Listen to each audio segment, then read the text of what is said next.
Alright, what's up guys? Welcome back to the channel. Today we're going to be doing a pomade review. Today we're going to be covering Brooklyn Grooming Pilgrim's Clay Pomade. Am I showing the right? So we're going to be covering a couple of their products that they offer. Just to specify, it's going to be this clay pomade, their cream pomade, as well as their sea salt spray. So stay tuned for a good ride of... Oh, what's up little homie? Stay tuned for a good ride of various products that I've really enjoyed using this past week. So I'm very comfortable in using this clay pomade, so that's why I'm here doing this review. So we're going to be doing the usual. We're going to be covering the design of the jar, just the overall imagery and presentation of it. Then we'll jump right into the application process, see what my initial thoughts are on it. Let's go ahead and get throughout the day, and then obviously we're going to see how it endures, the washability or the rinsability, and then finally my just overall thoughts on it. So let's go ahead and jump into it.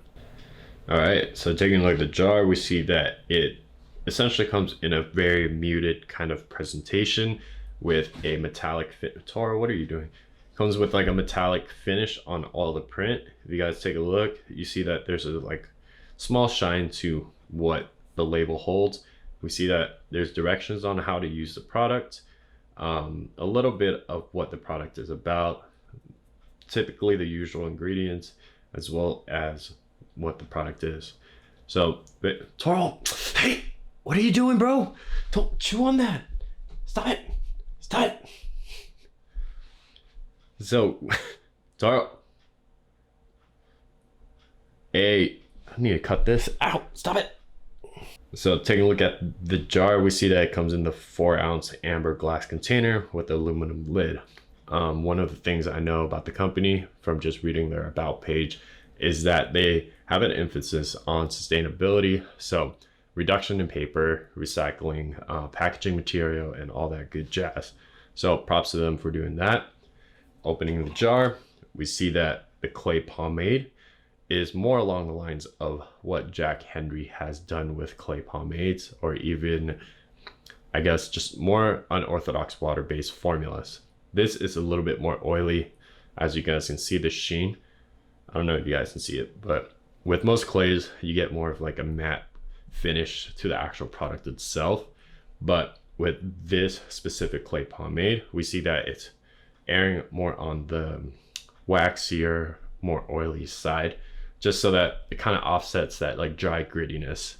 So we'll see how that performs for my type of hair. Typically, I usually like the matte gritty finish just because that has historically worked well. But given the weight of like waxes and oils in the past, that has worked extremely well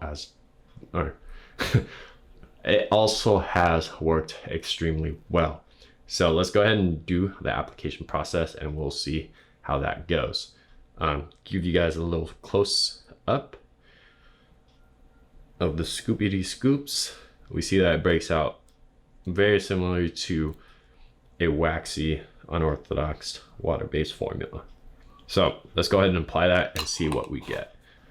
My little assistant has taken over, so I guess his review is over. All right, peace out, guys. Excuse me, sir. All right, let's go ahead and do the application process. So, took about 2 scoops at once. This was from just showing you guys how it scoops out. Spreading around my palms. I know my palms are dry. Please bring that up again. But it's super easy to break down. A little bit of resistance, just given the waxy nature of it. Doesn't really remind me of a clay, but there is that slight dryness that's there. So let's go ahead and do the application process and see what we get. So scooping it out, we do get a crazy amount of like this orange peel citrus scent. So it's going to be very sweet, but then there's like this underlayer of like a very earthy tone. And I believe it was, let me see, I think it's labeled. The scent that's supposed to be was cedarwood. That's what it was. It's like this very like earthy tone of just like fresh wood. I don't know if that makes sense. But definitely it's gonna be predominantly that orange peel citrus kind of scent to it, which I freaking enjoy. So you see that 2 scoops has done pretty well. I might do it with another half scoop just to kind of coat everything evenly. So maybe another fingernail's worth of pomade. Then we'll finish the top layer.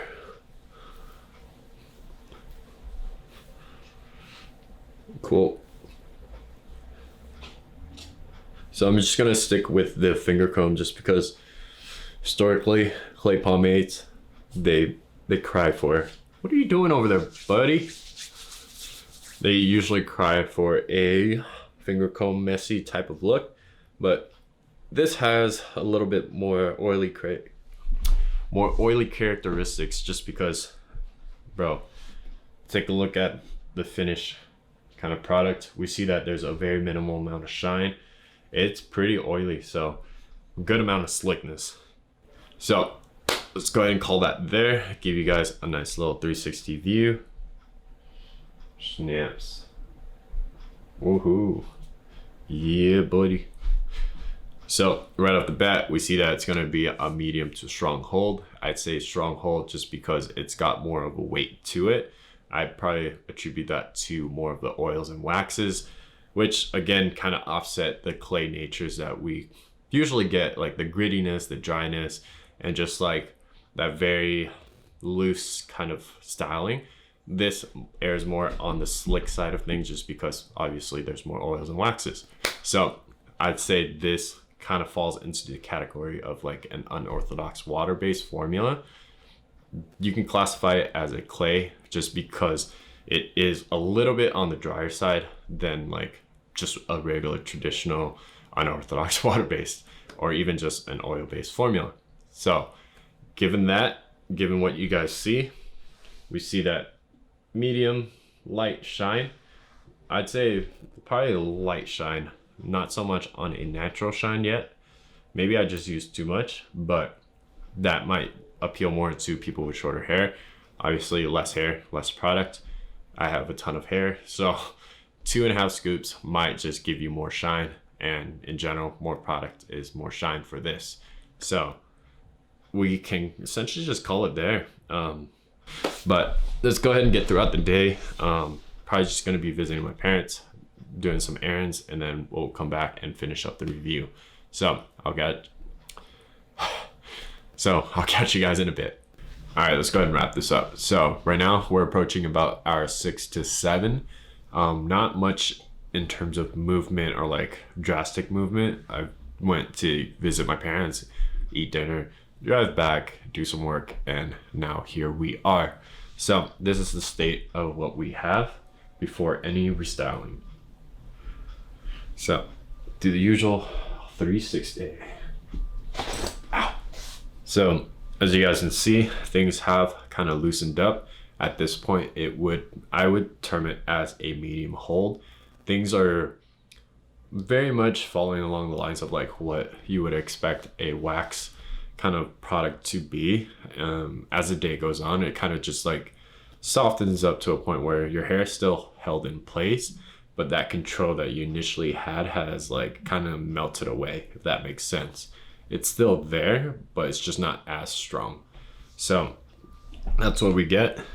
I feel like the shine has increased. Not sure if that's just my natural oils adding into it, but at this point in time, that's what I see. You guys see things have shifted out of place.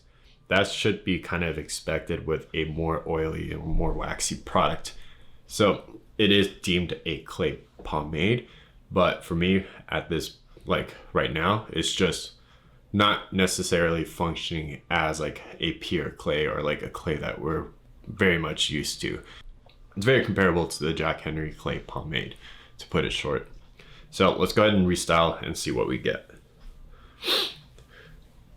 So right off the bat, you see that it's fairly responsive. Things do feel a lot softer, but overall it is restylable. You can fix things, but with a very much less degree of control than what we had in the beginning. So still doable in terms of like cleaning things up and just kind of tidying it, but don't expect the full capacity of like what you had initially.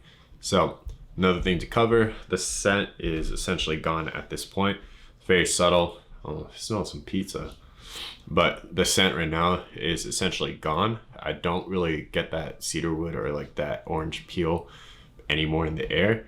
Initially it's fairly strong, but at this point it's just like dwindled away to like a very subtle, like you would only smell it if you like fixed your hair and kind of smelled your hands. So rinsability, definitely one like good shampooing will do you good. That will take pretty much everything out. If you were rinsing with just water, obviously the oils and the waxes and even the clay will stay back to a very like, I say medium to light degree. Don't expect it to just wash out like a gel pomade. That's not what it is. This is more of like essentially an unorthodox water base. So some of it will wash out, not all of it. So if you guys do have like a routine of working with your buildup and just saving product overall, this could come in handy with that. I think that's pretty much it. Yeah, so next time we're going to be covering the cream pomade as well as their sea salt clay, or not clay, sea salt spray. Overall, definitely very promising in terms of the products that Brooklyn Grooming has to offer. My biggest pro of products is just the flexibility, like how Jack Henry offers their clay pomade. This is along the same lines. It's just like very versatile, getting the best of like each world, as well as like the negatives, which is like a lot of buildup, very oily and waxy. Does soften up over the day, but overall you do use less product. You get a more flexible styling, more slickness, and then the scent is just like something I really like. So overall, definitely a thumbs up in my book. We'll go ahead and do the cream pomade next, so stay tuned. Take care, guys.